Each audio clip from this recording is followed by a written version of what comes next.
Okay, so moving into the next phase in the history of ancient Greek civilization, more commonly used to be referred to as the Dark Age because of the lack of a writing system. More commonly now referred to as the Iron Age. In any case, these two are sort of interchangeable. The Dark Age, scholars are sort of moving away from just because it suggests sort of some sort of judgment. Things were really bad, which they weren't the same as they were before. Whether or not for everybody they were uniformly worse is sort of open to interpretation. What we do know is we know that there is sort of a massive disruption of Mycenaean civilization. Chronologically, this happens over a fairly extensive period. We're talking about sort of 50 to 100 years. So across sort of several lifetimes. So it's not instantaneous. There is indication that maybe some climate change, drought that disrupts sort of agricultural production, and then economic systems, which then affects sort of trade. We also see perhaps evidence of some invasion, maybe some invaders from the north, also perhaps these sea peoples from the Mediterranean. Without the sort of written documentation, it's really hard to know. And then there's also suggestions of some sort of natural disasters, perhaps a series of earthquakes, perhaps that volcano on Thera. And it could be that all of these sort of happen kind of at the same time, and one sort of builds on the other. What we do know is that we see after 1100, 1050, sort of a dramatically different society in this area. So there are major sort of shifts in settlement. Those citadels like Mycenae, palaces like Pylos are gradually abandoned. We do see a disruption of long-range trade. So trading with Italy, with Egypt, with Anatolia, we don't really see signs of that anymore. But what we do know is that the extent to which this destruction happens is not uniform. So around Mycenae, it seems to have been fairly significant. There's a line from Athens up to Orchomenos, where we also see evidence of really significant change. But in other places like Pylos in the south and Lefkandi in the north on Euboea, there are actually signs that it may have been less extreme, and there may have actually been a little bit more continuity between the society of the Mycenaean period and the society of the Iron Age. So what we do know, though, is in all of these places, there are settlement shifts, in some instances more dramatic than others. People move from these larger sort of centers of population to smaller isolated communities. These become very family-based. The oikos, that's the Greek term. The oikos becomes sort of the central institution of society then, the household. And when we're talking about family, we're not talking about nuclear family. We're talking about more extended families. And these, I think a good way to think about it is almost like a clan-based structure where everyone kind of has some sort of relationship to each other. Maybe a couple of dozen people on the small end. I'll talk about the largest settlement we know about, which is Lefkandi, which maybe reaches a couple hundred people, but still not reaching sort of the population levels that we saw in the previous period. This is a diagram of some excavations. So you can see these houses are very small compared to sort of the elaborate frescoed multi-chamber houses of Mycenae. These would have been considered sort of much more modest structures and not nearly sort of as elaborately decorated. We also see evidence of decline in trade. Pottery is sort of a real indication of how much interaction you have between communities when you can sort of trace a pottery to a particular location of origin. So then when you find it elsewhere, you know that there's at least some trade. We just don't see that to the extent that we did before. And then this redistributive economy, not so much in Mycenae, but in places like Pylos, where you have these larger structures that seem to have a lot of storage so that goods and agricultural produce would have been housed there and then shared back with the population at particular moments. We just do not see any evidence of this at all. So again, the disappearance of Linear B, the spoken language seems to have continued, but the script that they use to correspond to that spoken language is going to disappear. at the end of the Iron Age into the Archaic period, it does reemerge, but they make some tweaks to it. So linear B is not sort of continuously used moving forward. And we also see a lot of the really sophisticated craft techniques employed by those artisans, pottery, but sort of the metalworking and the gold working. A real sort of decline in sort of the sophistication of some of those. The things that they do produce, much more modest, much more functional, don't reflect the more sort of sophisticated technologies. And in part, this also is consistent with the emergence of iron. So bronze is sort of the dominant material of the previous period, and now that's being replaced with iron, which is actually an important innovation because iron is more available, so that decreases competition for the materials you need to make bronze. And it's also lighter and sharper, and so it's more suited for implements of war, like the one you see here. It's also more suited to agricultural tools. And so moving forward, iron is going to become sort of the dominant material that they're going to work with. We do see some innovations in pottery. So this is the geometric pattern, and you can see in this particular pithos here, this is about 2 feet tall. All of these were found in a grave of a wealthy Athenian woman who was buried near the Agora in Athens around 850 with signs of considerable wealth. She also seems to have been pregnant at the time of her death, so kind of a mystery about what happens there. But we do know that they were able to improve upon their technology in terms of pottery, creating a faster wheel, which allowed them to do slightly different things and practice new techniques like the geometric pattern. This is invented in Athens. It spreads to Argos and Corinth. It really does seem to be something that only the elite had access to. Most of the pottery that we find is still very everyday pottery, not nearly as sort of highly decorated. In terms of social organization, we can refer to this as sort of Homeric society. So not necessarily the events or the individuals that we see in the Iliad or the Odyssey, but the historical conditions that are depicted there.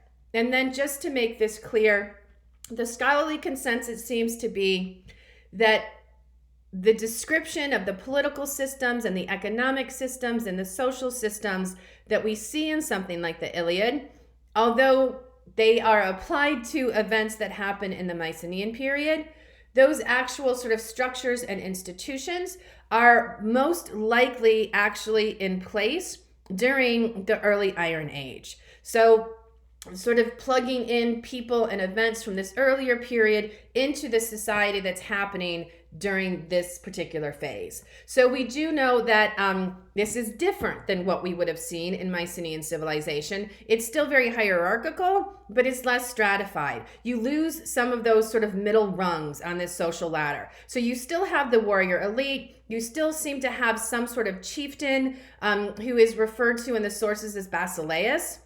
But then below that, you don't really have the sort of the middle class of merchants or government officials because society has become much more simplified. So then you have the dependent farmers. You probably still have a slave class, but it's not as large just because the means of production aren't as conducive to slave labor. Also, a lot of slaves during this period are the result of conquest, and that's just not happening.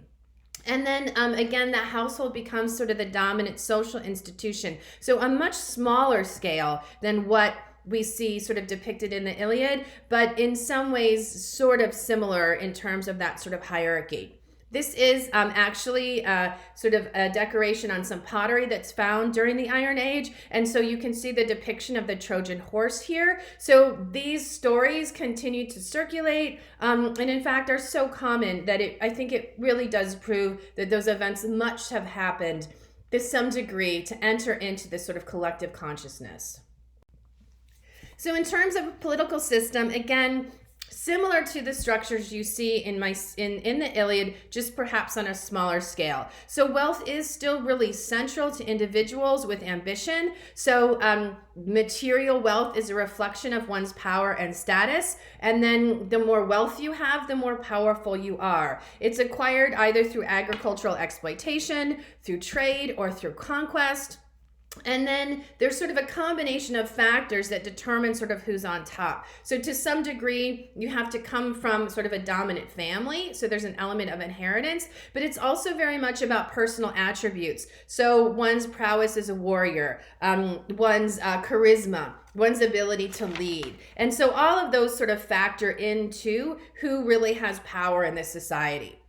There's very much sort of evidence of competition then. So the more wealth you have, the more gifts you can give, the more you can sort of demonstrate that wealth, but also giving of the gifts sort of secures the loyalty of your followers. We do have, even early on, and you see this reflected in the Iliad, this tradition of when moments of importance are considered by the community, that the elites come together in sort of an assembly. They sort of talk about what to do moving forward. They counsel the leader. Their counsel is not binding, but there is, even this early on, this sense of consulting with one's sort of followers before one makes a decision. And I think this is really a key to explaining what's going to happen in the Archaic period with these shifts from this monarchy and that form of government to much more sort of consensus-based government, whether it's oligarchy or democracy. So in terms of law and justice, there is no organized legal code. There's no sort of central system of how to punish people. We really do see sort of disputes are negotiated between individuals or families, perhaps a fine or perhaps some sort of corporal punishment as a result. But there still is this tendency to privilege sort of one's family over the well-being of the community. And in part, this leads to this cycle of retributive justice. So you harmed my family, I demand this as settlement. You refuse to do it, so then I am going to harm your family. And in part, these become really sort of disruptive. And increasingly, I think we're going to see the Greeks sort of demanding something more organized, something more uniform, and something that's going to provide more stability. And I don't think it's an accident that one of the first few things we see these city-states do in the Archaic period is issue legal codes.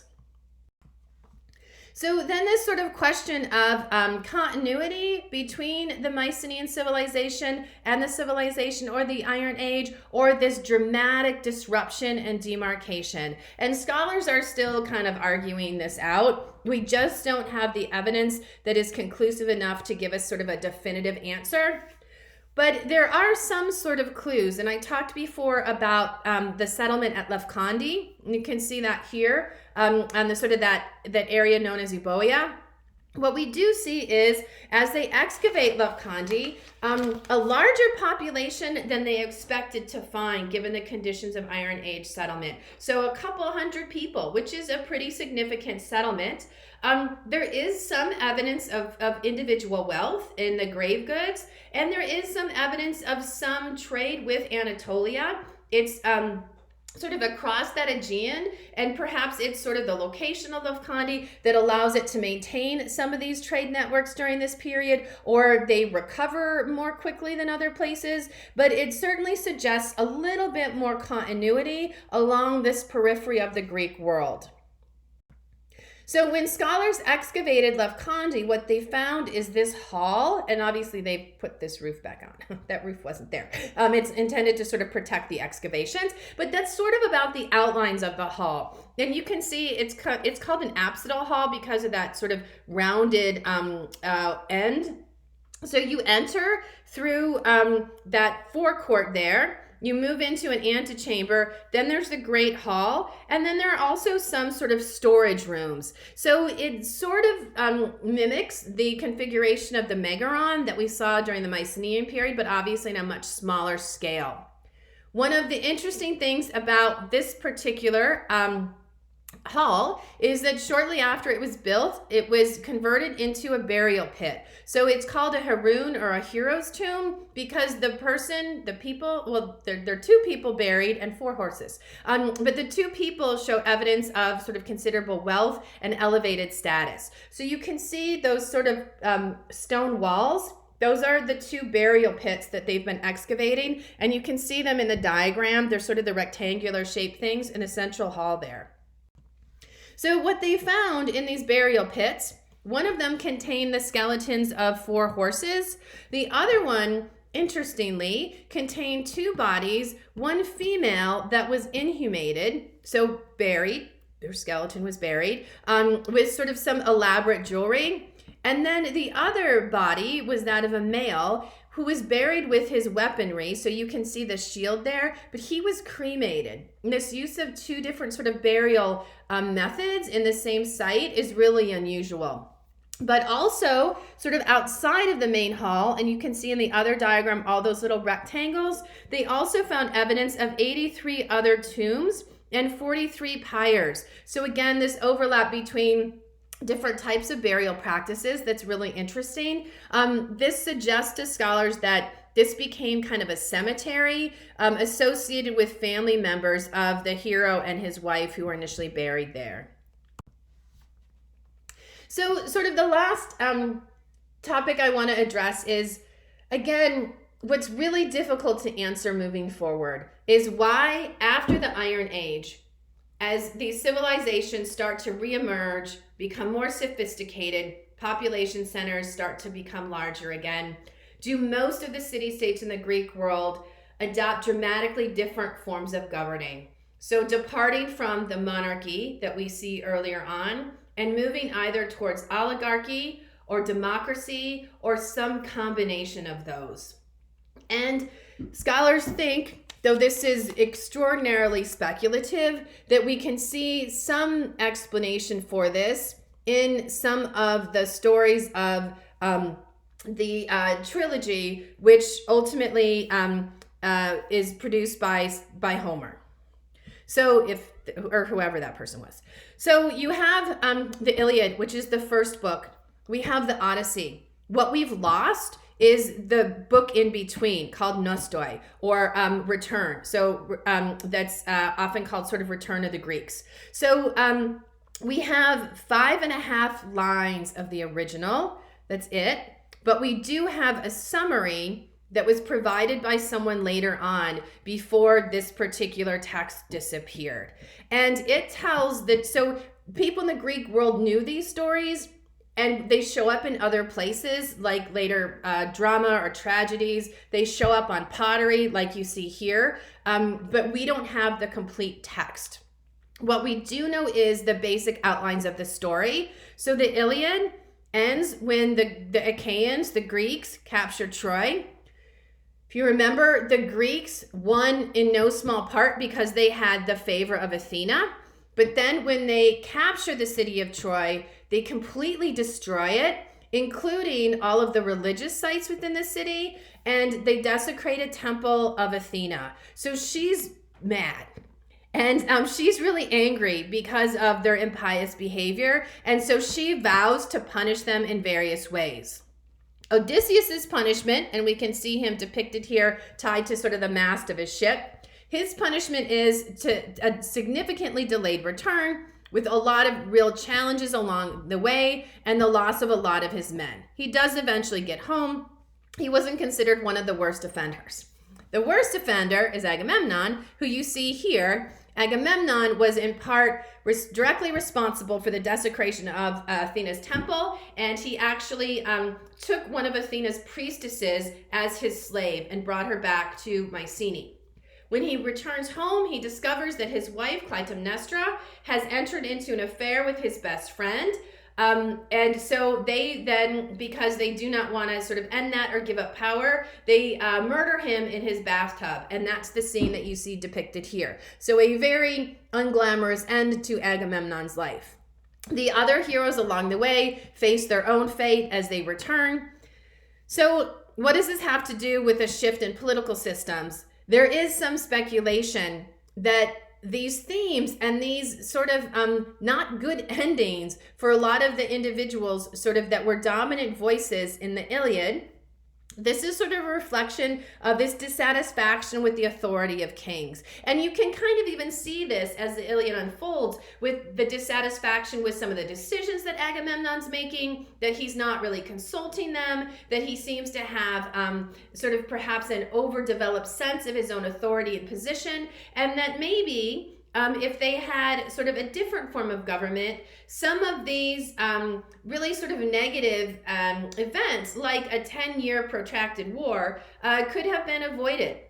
There also seems to be some questioning of this warrior code that's central to this particular period that really just breeds cycles of violence. If the way to get wealth is to conquer, to raid, and to steal, and to destroy, you're never going to have stability within society. Communities are always going to be vulnerable to attack, or they're going to be forced to attack. And while in the short term, perhaps for some that results in the increase in their wealth, for a lot it actually results in death or enslavement. So thinking about these cycles of vengeance and retribution and the role of conquest perhaps is something that we see reflected in the Nostoi, and explains some of why moving forward things are going to be very different in the Greek world.